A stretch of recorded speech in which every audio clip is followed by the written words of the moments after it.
La historia de la salud mental. Durante más de un siglo, en este hospital se contuvo el grito, se adormeció el dolor, se calmó la frustración, se domesticó la ira, se ignoró la tristeza, se apaciguó la angustia, se encerró la incomprensión y muchas veces se administró la injusticia. Y fue aquí, a plena luz del día, entre las paredes del Julio Manrique, primer hospital psiquiátrico de Colombia, donde aún parecen habitar presencias, figuras borrosas, sombras que susurran desde el más allá, como si las almas no hubieran terminado de irse, como si todavía reclamaran una salud mental digna para quienes ya no están.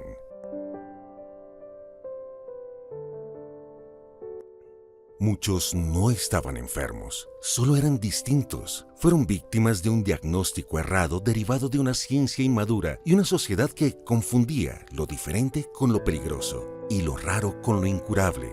Encerrados por mandato familiar, por desconocimiento de su condición, por prejuicio sexual, por pobreza, por abandono o por ser simplemente inadaptados a la normalidad de la época.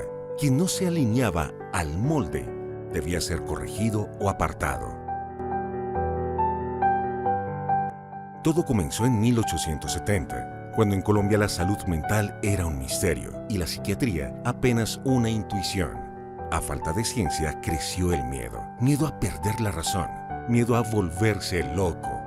Y de esta manera, la sociedad empezó a temerle, no solo al otro, sino también a sí misma, a sus propios pensamientos. En los asilos que surgieron a finales del siglo XIX, se popularizó la idea de que, en algunos casos, había que ejercer la fuerza para calmar al enfermo. Se creía que la locura era contagiosa, peligrosa, una amenaza al orden, incluso un castigo divino.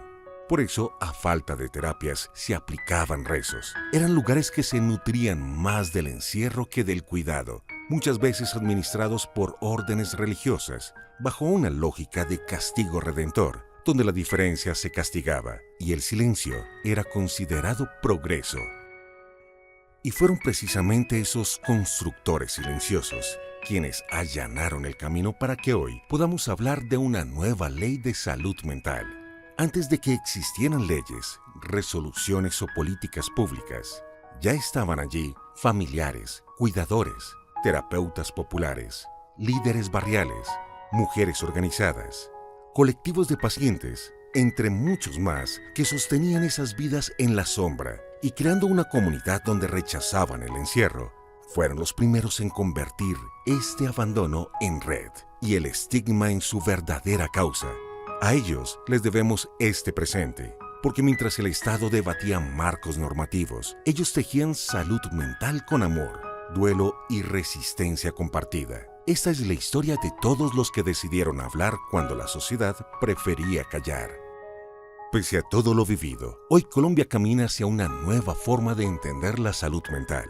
Pero los desafíos siguen siendo enormes, aunque hablar de emociones ya no es un tabú.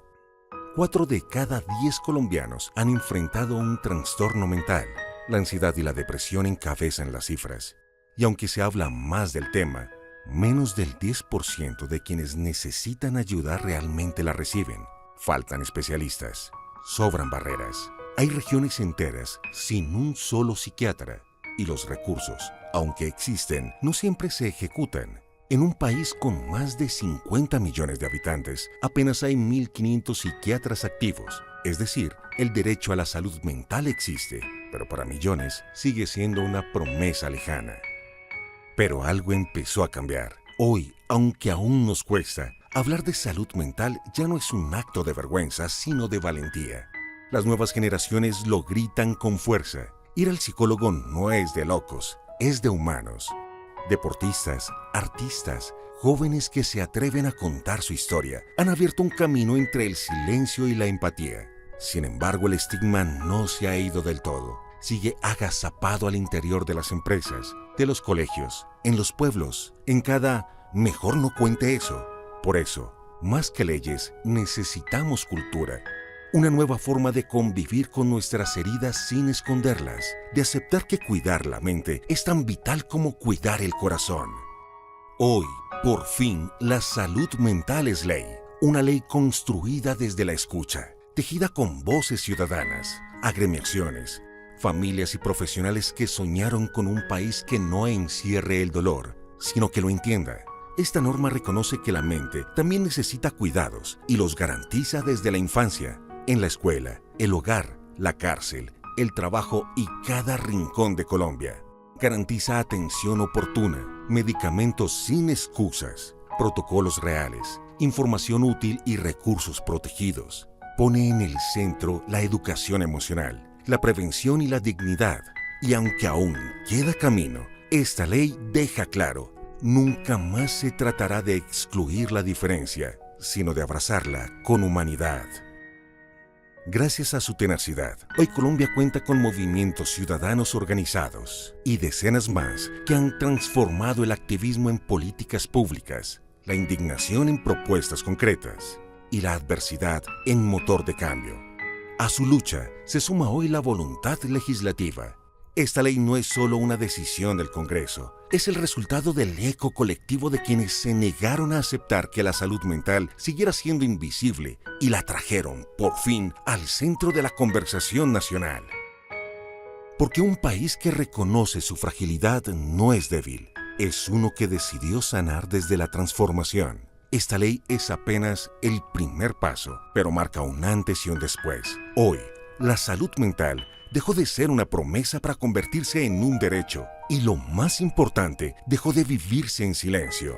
Que nunca más la incomprensión tenga la última palabra. Que la empatía, el cuidado y la dignidad sean los nuevos pilares de la salud en Colombia.